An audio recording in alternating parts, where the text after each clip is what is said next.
it's great to see such a a large audience interested in hearing a bit about the background about Kids APT, and particularly to see a couple of little babies also attending today. It's really terrific.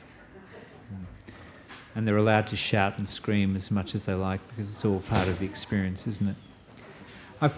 In terms of today, what we thought we would do a little bit about the format, I thought I would talk.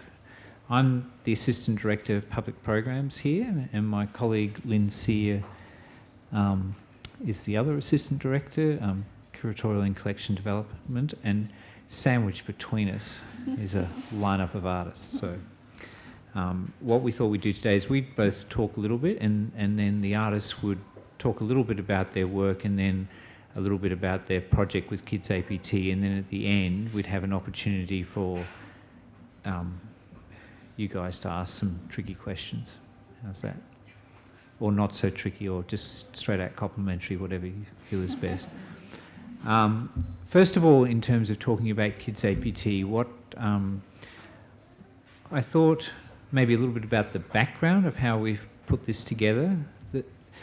About 15 staff have been working for 2 years on this project, and they come from a range of different disciplines within the gallery.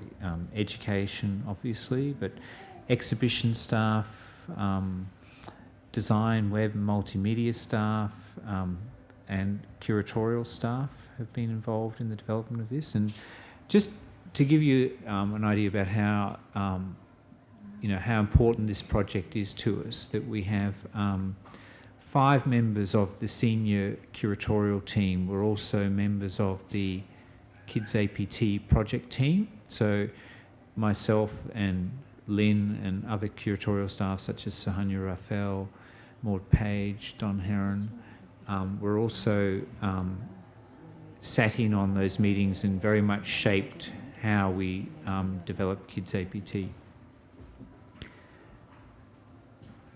Also, that from an institutional perspective, I feel that the current Kids APT represents the best of all the thinking that we've been doing over the last few years, since we've really started developing these Kids APT projects, and also our children's exhibitions, those local audiences who have the opportunity to come and view those exhibitions like The Nature Machine, Made for This World, Lost and Found, Colour, all those exhibitions, that really the ideas and what we do with those exhibitions with contemporary art, we've really tried to take all of that knowledge, because the APT is such a big signature project for us, that we really wanted to take the best of that thinking and try and present something to the audience that would be interesting, engaging and exciting. It also is the first time we've used the new facilities, Children's Art Centre facilities at the Gallery of Modern Art. Over the last few years, we've been developing this big focus program of contemporary exhibitions. But what's been really difficult is that we've done the programs and we have huge audiences. 100,000 people can come to one of the children's, come to a children's exhibition, and then what we found was we had this huge audience demanding to come to see things, and then the exhibition would come down and the public would come back in, and there'd be, back to what my colleague, former colleague Michael Beckman used to refer to, the children's most favourite artworks in the gallery, which were the lift buttons, the escalators and the donation box. So our challenge at the moment is with the Gallery of Modern Art and the Children's Art Centres to provide an ongoing program of activities and projects. That if you come in here, you've seen something on the school holidays and you come back at another time, that we really, as much as possible, always at least something. I mean, the scales will differ, from large-scale projects to smaller-scale things, but, really an ongoing presence, because there's, clearly we've developed an audience who's interested in those projects, and that's what we'd like to do. Just a couple of other points. In terms of the way we develop these projects, that, they can be, they're collaborative in terms of working with artists, and various methodologies kind of apply there. That the artists' ideas, are obviously can be deeply serious and powerful, and we have to be respectful of those when we're working together to develop, particularly artist-developed projects. So, just in terms of Kids APT, when we're talking about it, I just thought, I'd just list what I believe the 6 components of it are, which is 13 artist-developed, gallery collaboratively developed projects such as Futon Mountain, and so forth. Those things you would have seen around, this activity book, which is, there's also artist projects inside this and other components that the education staff at the gallery have developed. Summer Spectacular, our 2-week children's festival that we do over January, which we have a absolute blockbuster coming this year. A new project that we've developed called, this is the first time we've done this with APT, called Summer Spectacular Queensland, which we're hoping to get 30 regional venues involved for one day over the Summer Spectacular when we have it at the gallery in small centres, including hopefully some remote communities. The children's artwork label, so poetically written by my fellow Assistant Director Lynn Sear, and a series of online activities. Okay, thank you. Lynn. I'll just talk a bit about how we're going to run it today, and then follow up on Andrew's comments before I introduce our first artist, Kadeem Ali. Each of the artists will talk just a little bit about the project that they collaborated with us on for Kids APT, and we've just sort of posed the same questions to them, which they can take up or not. And basically, we've asked them to outline the project, to talk about what its relationship is to their practice generally or specifically, why they think it's important to be involved in a project like Kids APT, what are the key elements of connecting young audiences with contemporary art, and what they want children to take away from their experience of the Kids APT project. In terms of our children's programming at the gallery, it's something which, as Andrew has pointed out, is now really part of our core business. I think we've been doing exhibitions targeted specifically for children since 1998. In the beginning, it was more or less a niche program. Art museums and art galleries all over the world all have niche programs for families and children, but I don't think anybody quite does it in the way that we do it, using our major works from principally our contemporary collections, but we'll certainly move on to using our historical collections as well, but principally our contemporary collections, working directly with artists to commission projects that will in some way make sense of some element of their work for children. Appreciating that children are capable of absorbing very complex ideas. They may abstract those ideas down to a simple narrative form, or it may be very experiential rather than intellectual, but there's still it's still a place for them. And that's what we want them to take away from the art museum, knowing that they've been in an art museum, not that they've been in a classroom or that they've been in a theme park or a shopping centre, but going away with an understanding, perhaps an understanding that comes to them gradually with each experience that they have here, going away with an understanding of what the core business is of an art museum.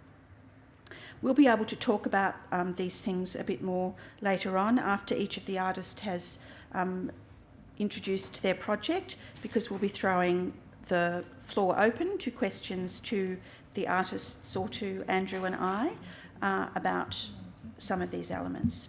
So I'd like to introduce our first artist today, Kadeem Ali.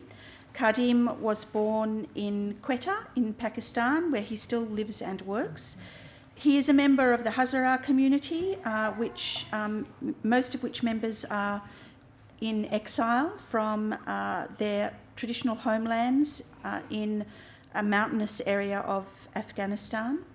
He completed a Bachelor of Fine Arts in Miniature Painting at the National School of Art in Lahore in Pakistan in 2003 and has exhibited widely in Pakistan as well as in Iran, Japan and Afghanistan.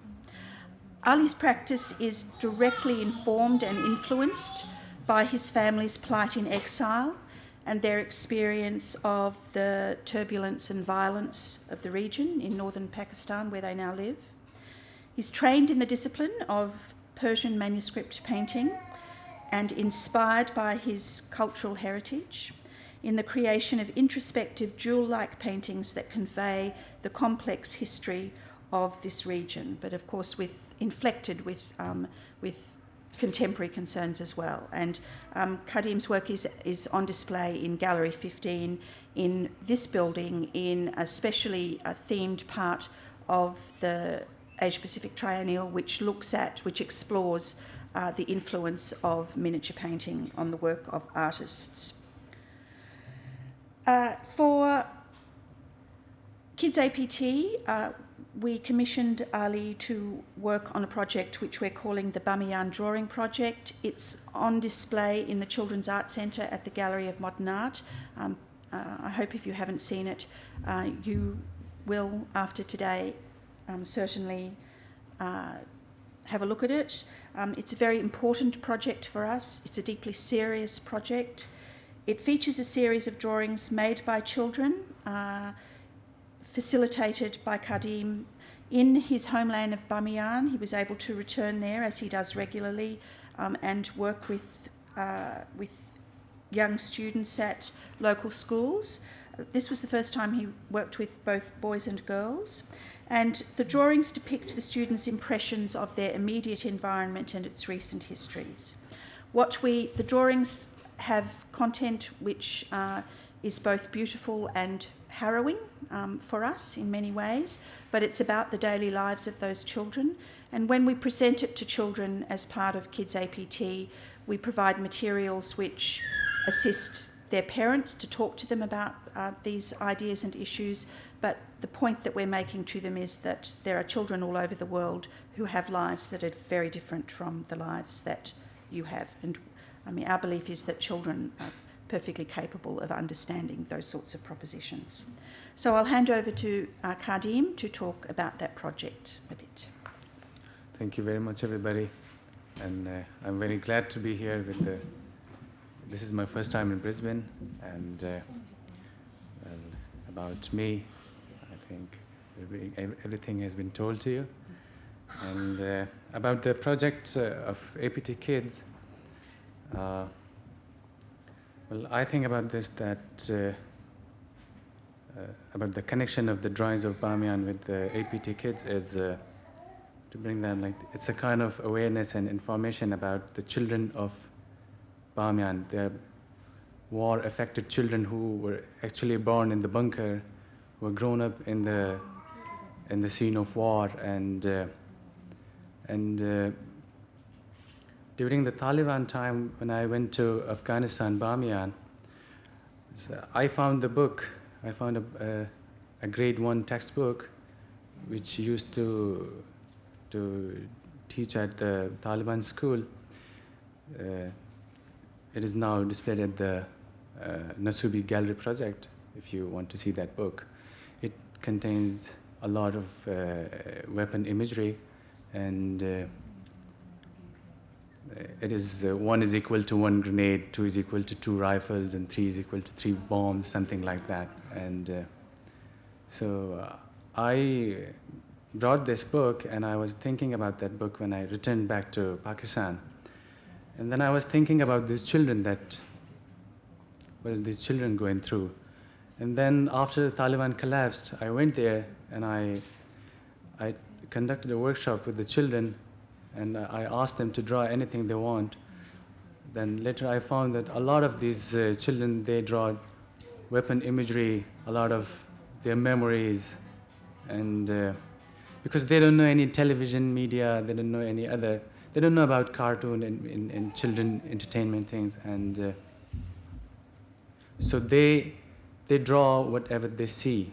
And to me it was very strange. It was very strange. And when I see the children of rest of the world, like children of Western countries, they are very advanced, they are very upgraded, and it's a kind of awareness to the children of Australia, the children of Brisbane, to see how is the Afghan children are going through, and it's a kind of awareness to the parents that children get affected from the environment they are in, and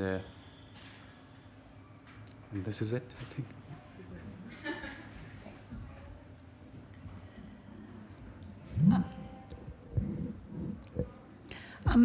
One of the things I suppose for us with this particular project is that unlike all the other projects in Kids APT, it doesn't have a hands-on interactive component.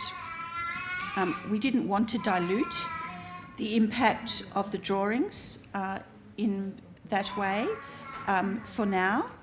So the interactive part of it is basically just asking, as Kadeem has said, for the parents and children to think about the situation that has produced those drawings.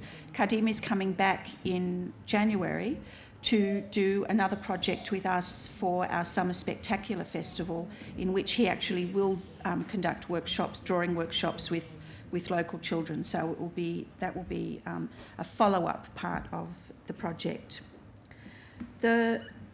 Kadeem, would you like to talk just for a couple of minutes about how the children's drawings have impacted on your own practice?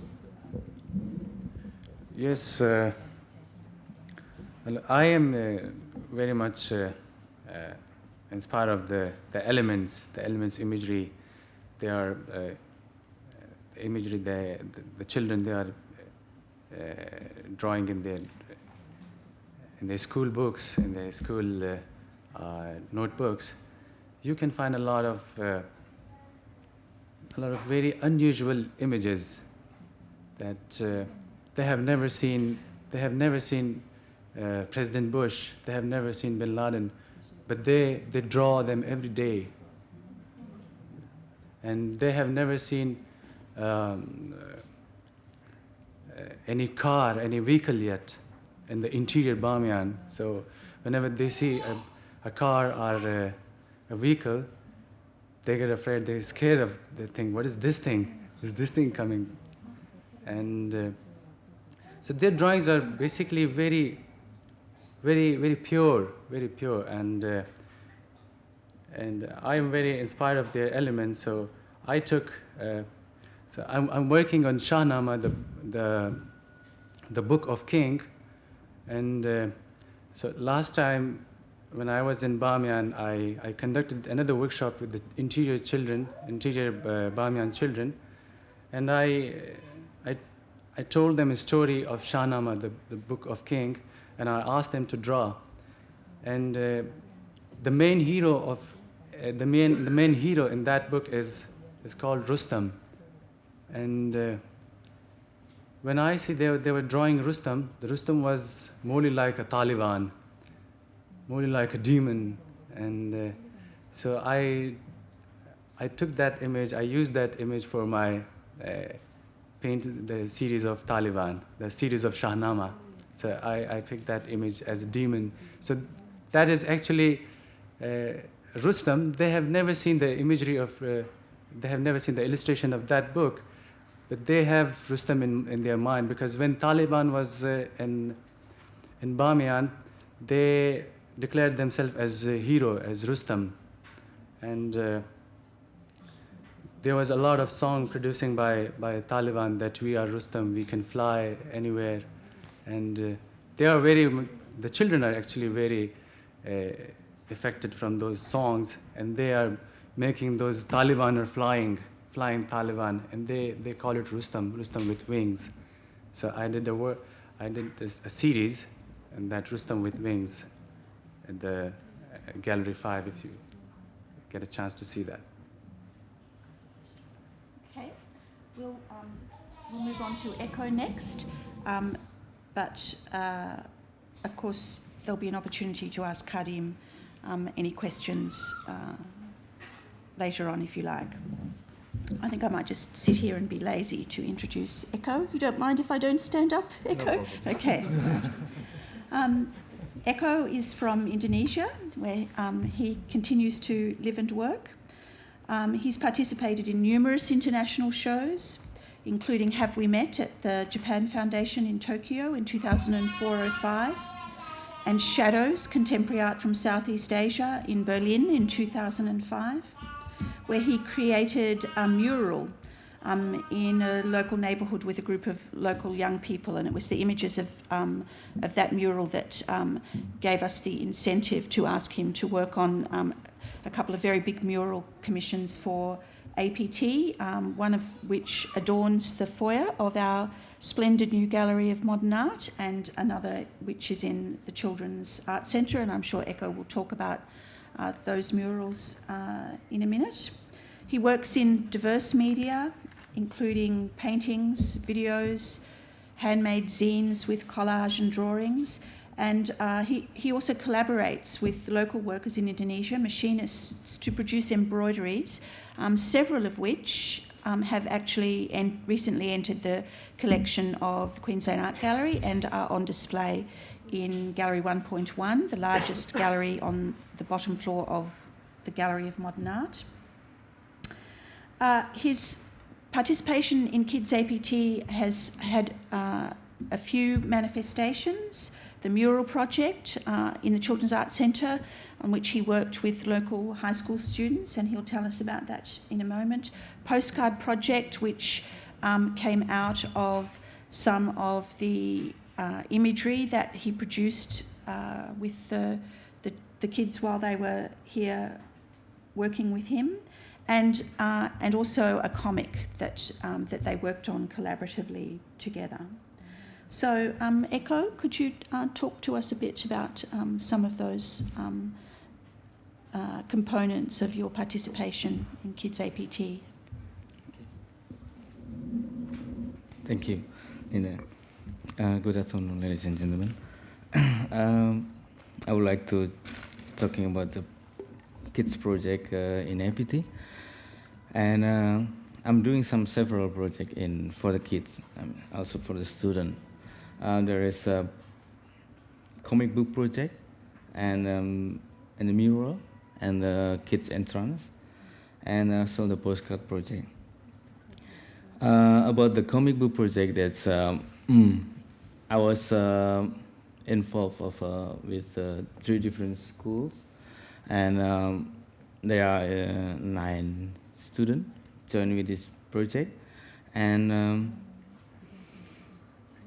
accidentally that I said that the topic is what do you want. It's like I'm asking with a friend that you can say what do you want. I mean, it could be everything, it could be anything, and I was confused to starting this project because I cannot say that we're doing the mural, so it's hard to say to do like that. I mean, for them is it's most important for me to build the communication and understanding between me and the student.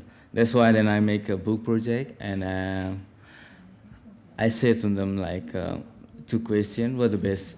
First one is what the best thing in their life and the worst thing in their life, and they make that's topic during that project, and they make some beautiful image like a comics, like a drawing, like poetry and everything, and then we produce and this is a book, the project of it, but there's only 100 copies, and there is sign of all the kids in here in the back, and there's a copies number in it, and then after all we produce in 100 and then just give back to the kids and at the school, and there's only 20 in the gallery store, so the rest is just only for the kids and the school and me.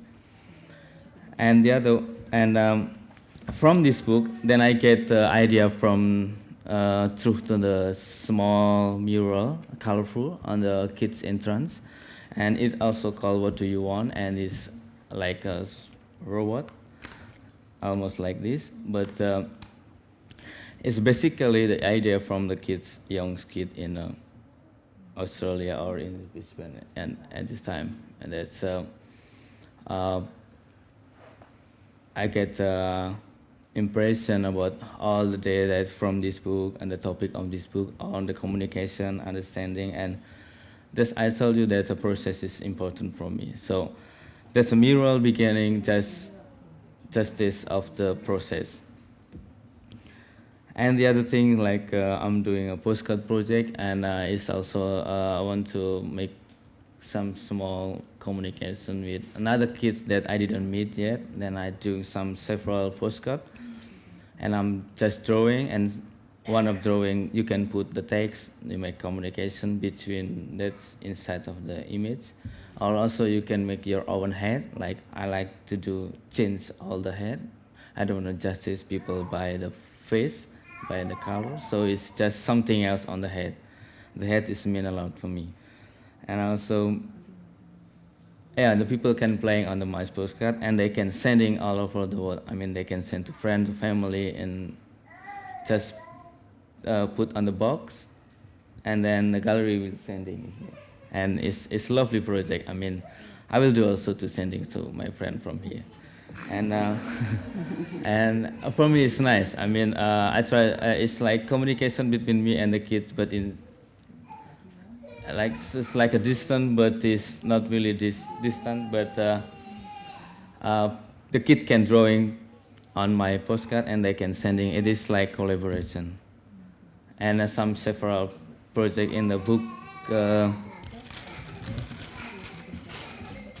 Activity book, and sorry, is it a bit longer? No, that's fine. I'm sorry. And then I make some short comic, and kids can. I try to make some topic. It was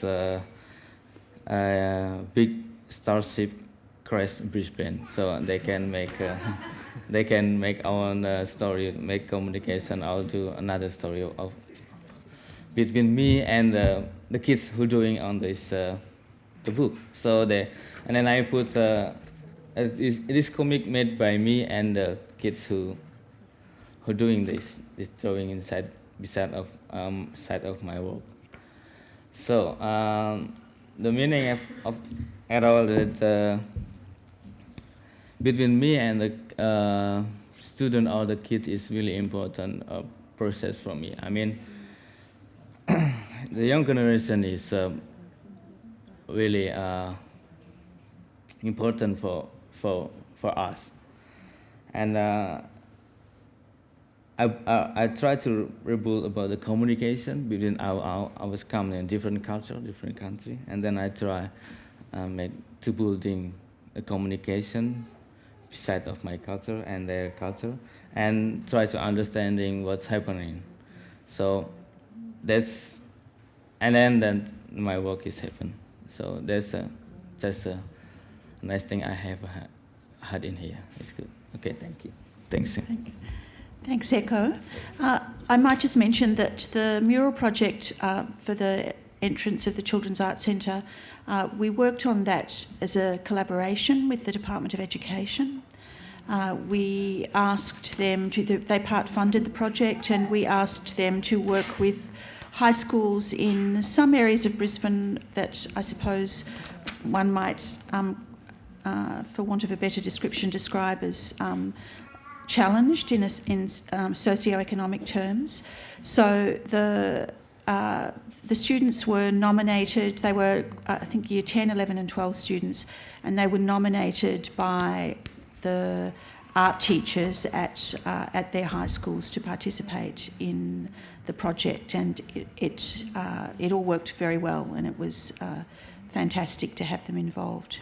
Okay, so next up is Justine Cooper. Justine was born in Sydney, but has lived and worked in New York since 2000. Yep. She comes home regularly, obviously. In 2003-04, she was artist in residence at the American Museum of Natural History, actually in New York, the first artist in residence in the history of the museum.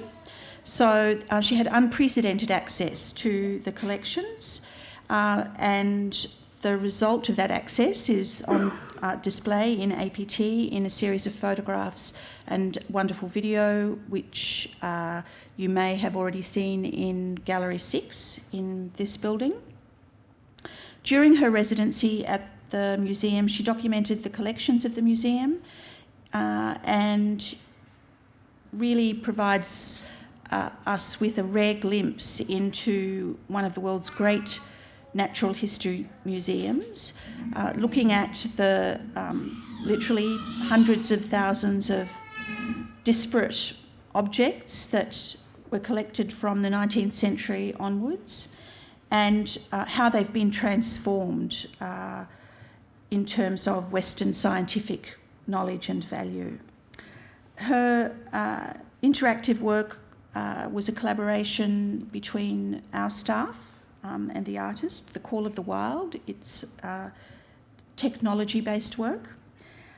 So we might ask Justine to talk a little bit about her experience of that project. Thank you, Lynn. Thanks for inviting me. I will just talk a little bit about the adult project, I guess, and then the kids APT component of it. When I started this project, I was really drawn to the kind of image you see behind me, which was the closed cabinet. So almost the possibilities without the overtness of the contents of the cabinet. But after taking about 10 photos like that, I thought, no, I think I should open some of the cabinets. And that kind of opened up an entirely different view of the museum collection. So if you've seen the photos, I was very interested in how many they have of each kind of a thing. And that's really what makes a scientific collection as opposed to a cabinet of curiosities. So for me, I guess I was looking at that kind of massiveness and also how we try and organize the messiness of nature into quite a grid, and the cabinets are organized with this sort of linear perspective, so you just keep going on into infinity. And even that style of drawing seems very Western to me. So for the kids thing, we thought it would be much more fun that instead of them collecting the animals from the wild and putting them into the cabinets, which was the first kind of pass at making the game, it would be much more fun if they got to open the cabinets up and identify the animals by their sounds, and then get to free them and put them back into the wild, so they become sort of interventionists. And it was also much tidier than if we'd done a taxidermy project or something like that, which I guess could have been another option. So that's where it came from, that idea. And I think the use of sound was really lovely, because when I made the video, that was really one of the first images I had of the museum, like I said, with these long, long hallways. And I liked the idea that there was this living counterpart somewhere out there in the world.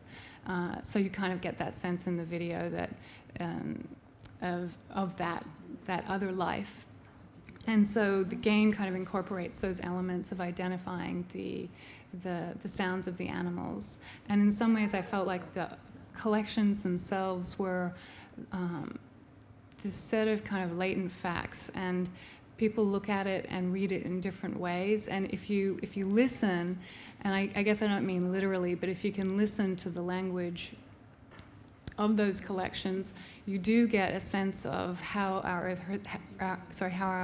Earth has unfolded, or the evolutionary processes that have happened to form these natural artifacts, natural artifacts and specimens.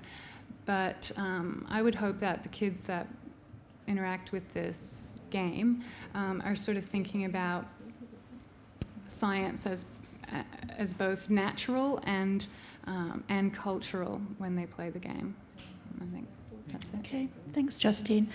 One of the things that you'll notice if you go and have a look at that interactive, which is very important to us, is that most of these kids projects are designed in a way which really allows kids to interact with adults. I mean, obviously, children don't come to the museum unaccompanied, If they do, we don't want to hear about it.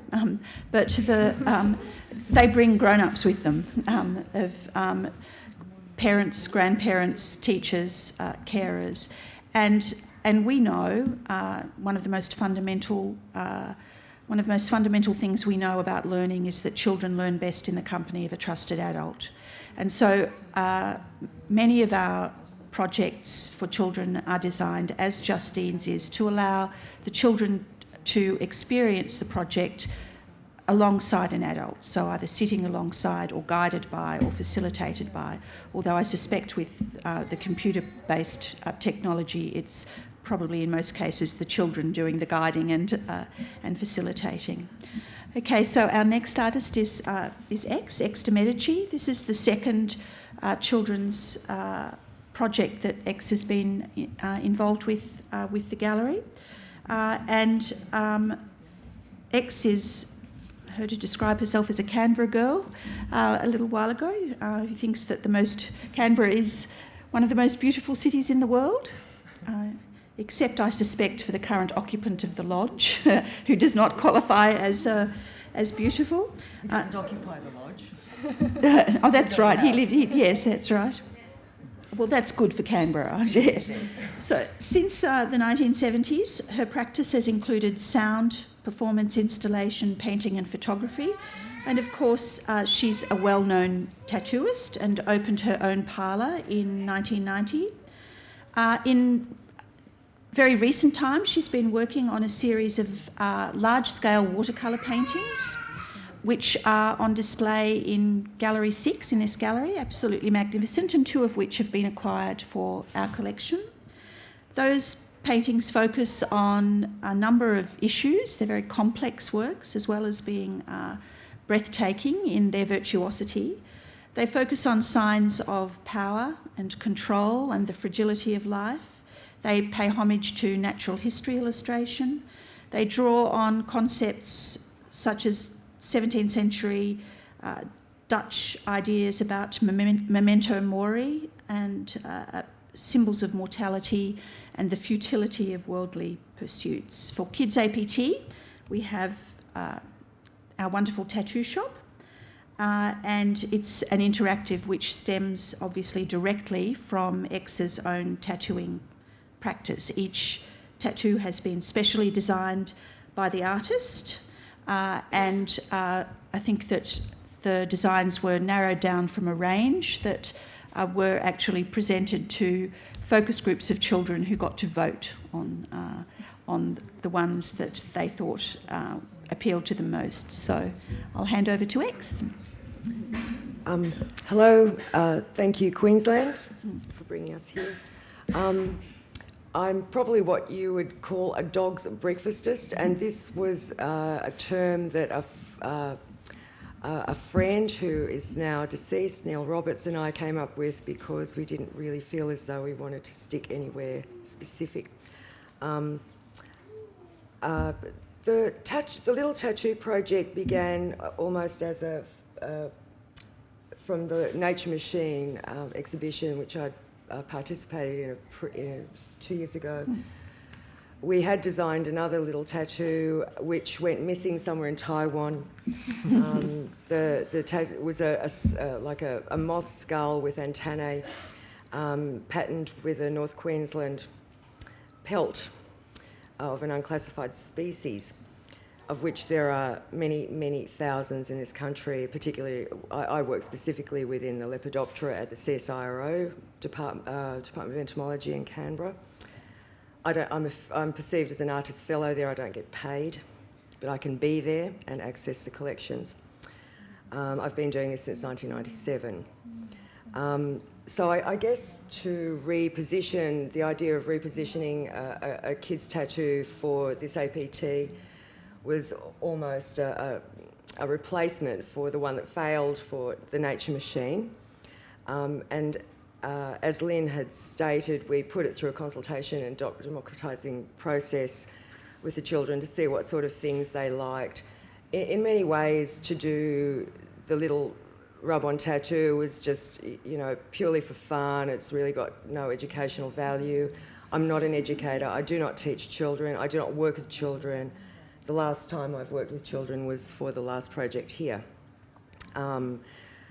I guess in many ways, because I work within tattooing, I guess I could be perceived as somewhat juvenile.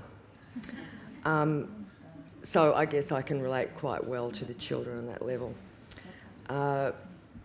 In many ways, the work I've done in tattooing does reflect specifically into the watercolour works, and I have to qualify the watercolour works. I've been working on these since 1996, since the Howard election, where I wanted to produce the most conservative works I could think of that would match the government and that they could understand what I was talking about. I found that deeply conservative individuals refuse to look at anything that they don't understand, and so they just throw it out anyway. So I wanted to do something that they could get and blow up in their heads sometime later. I must add, I'm disgusted and appalled at what's happened in our country for the last 10 years.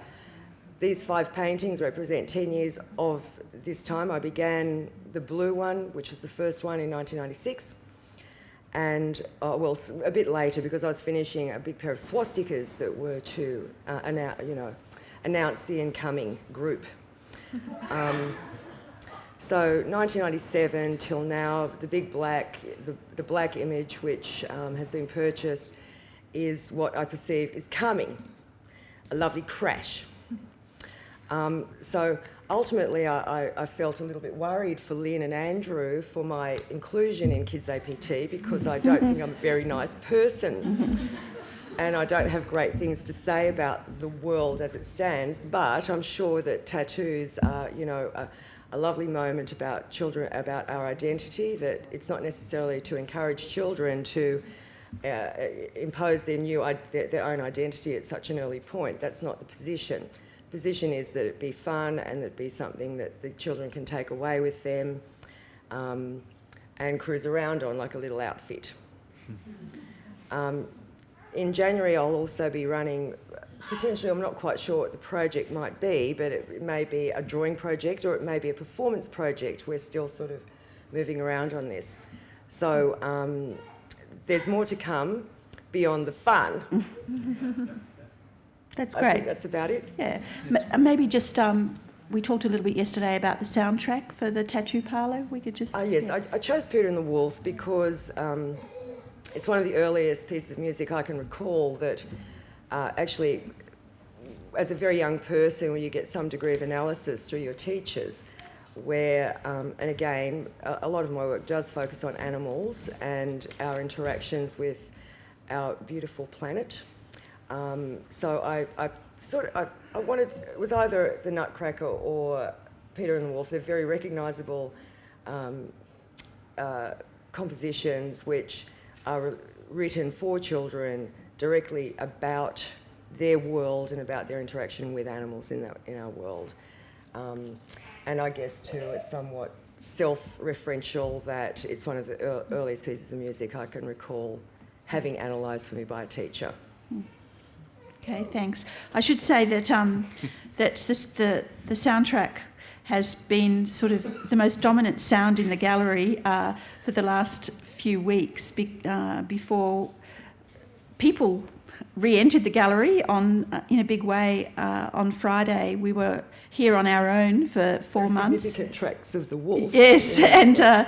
and we had it playing continually. So we all have it running through our heads now, I'm sure. Could I just add something here? Is that the tattoo shop has been a true collaboration between the design team here, Andrew and Lynn, of course, the education team, and Ben, who does the technical work, who put together the video of the kids wearing their tattoos, which I think it's imperative to acknowledge this, that it is certainly a group effort and not a singular one. Thank you. I'd like to say that as well, because Fiona Lee did all the illustrations for the game that was made, and I would like to acknowledge what a great job she did. Thanks. And their activity. Thanks. Okay, our final artist today on the panel is Kwon Ki-soo from Korea. I'd like to introduce Ki-soo and also his interpreter, Min Zhang La, who is going to assist today with our discussion with Kisu. Kisu was born in Korea, where he lives and works. He lives and works in Seoul, where we met him earlier this year on a very exciting studio visit. He works with painting, installation and animation, and all three of those elements are involved with his participation in APT. One of the recurring figure in his art is our little friend here, Dongguri, a cheeky little geometric figure.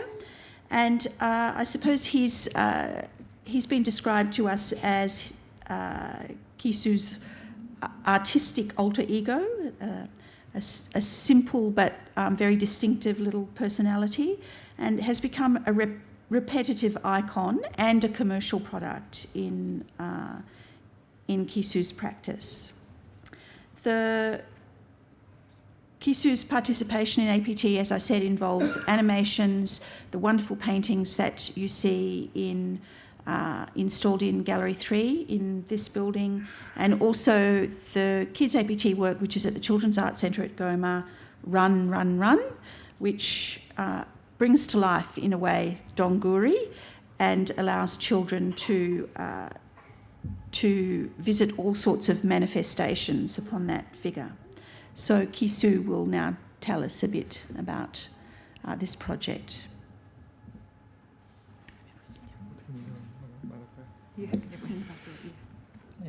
Thank you very much. 일단 제가 이 통역의 도움을 받아야 되기 때문에 아마 다른 분보다 시간을 더 많이 잡아먹을 수 있게 되어서 죄송합니다. 그래서 이야기를 좀 짧게 해야 되지 않을까 싶네요. Thank you very much first. And because I'm using an interpreter, what I say may be longer than what other artists say, so I'll keep it short. 일단 저도 제 작업도 지금 보셨다시피 굉장히 쉽게 아이들 같아 보이는데 사실 제가 이 키즈 파트에 적합한지는 제 스스로가 좀 의문스러웠었는데 보시는 것과 다르게 제 작업은 사실 전혀 아이들을 위한 배려를 하지 않은 상태에서 작업을 합니다. As you see my work on the projector, my work might seem like childlike, very childish, but it really, in its sense, I'm not really sure whether my work is and myself is suitable for kids APT at all, because when I created my work, I didn't concern or think about children at all. 지금 현재 모습은 굉장히 귀여워가지고 아마 여기서 키즈 파트에 저를 참여시켰는 것 같은데요.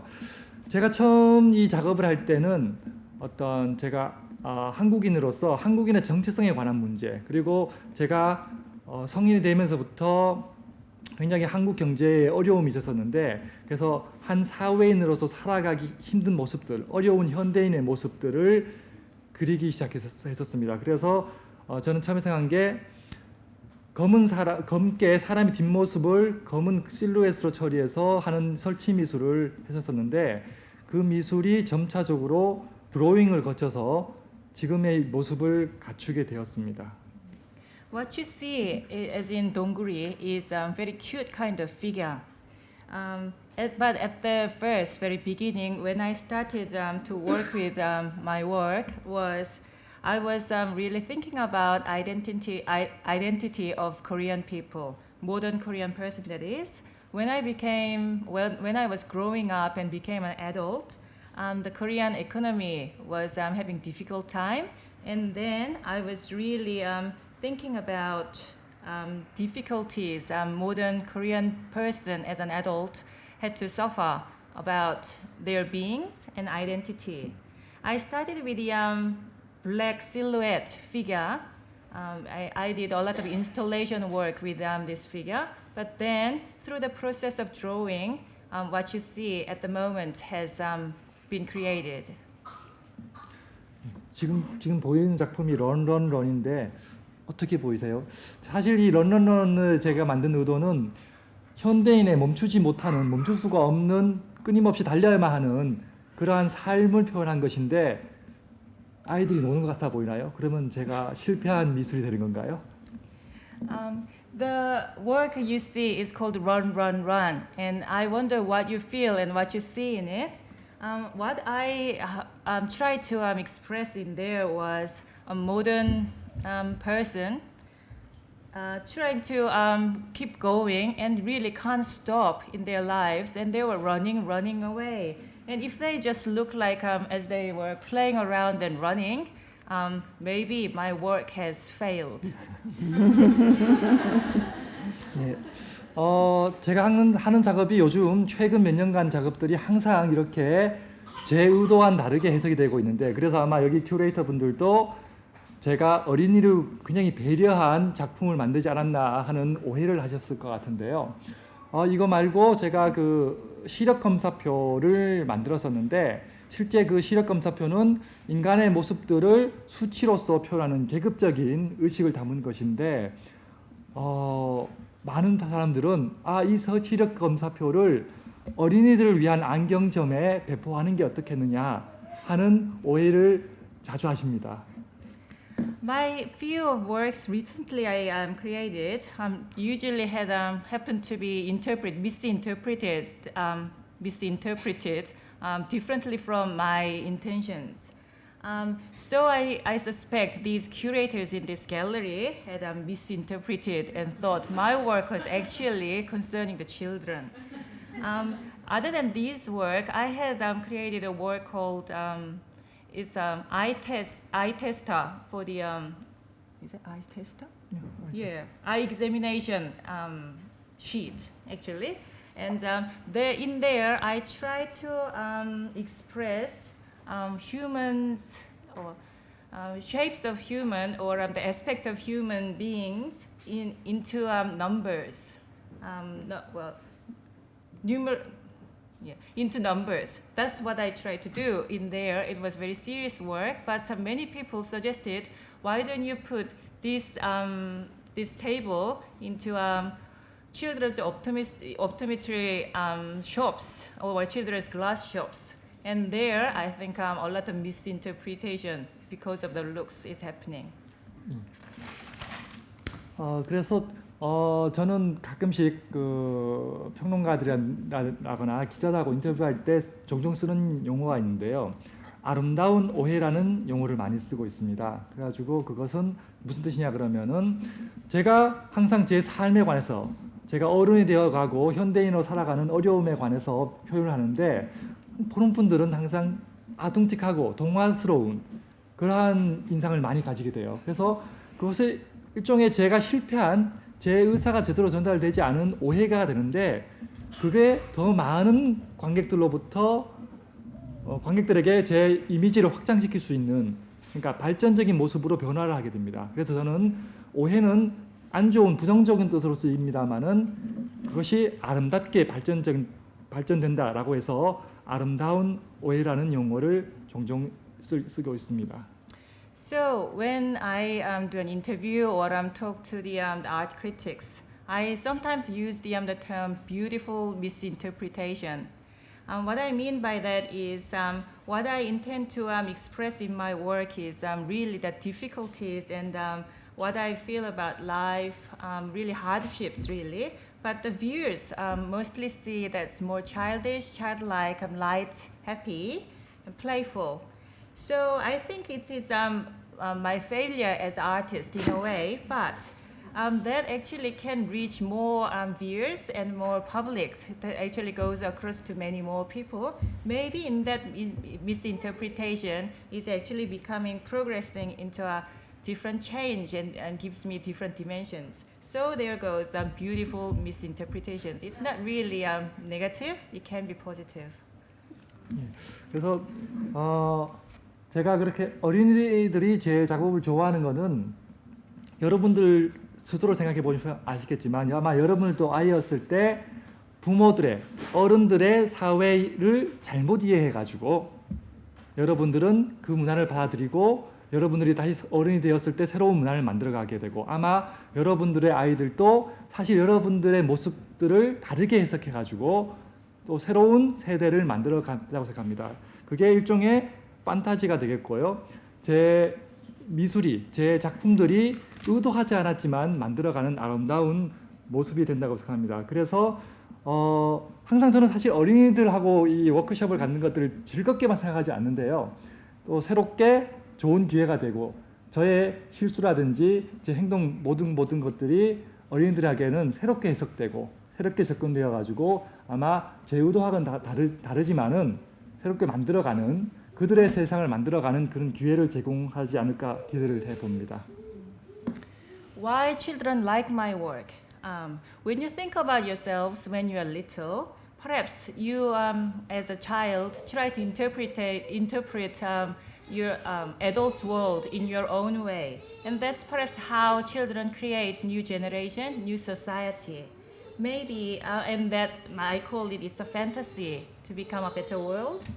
It is really unintended to appeal to children, my work, but it is an unintended beauty that I find.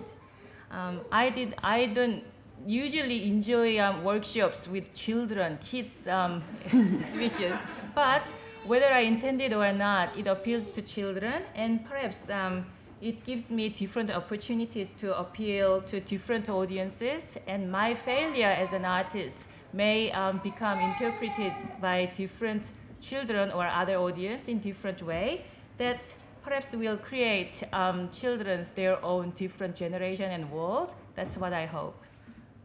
그리고 마지막으로 Yeah. 여러분들도 많은 오해를 가져가지고 제 작업을 저는 한두 가지밖에 생각 안 하지만 제 작업을 더 풍성하게 만들어 주셨으면 고맙겠습니다. 감사합니다. Yeah. Lastly, I hope you guys also misinterpret my work as much as you like. I had only one or two intentions for certain work, but perhaps you could make more abundant interpretations and more appealing to my work that makes better for it. Thank you very much. Thank you.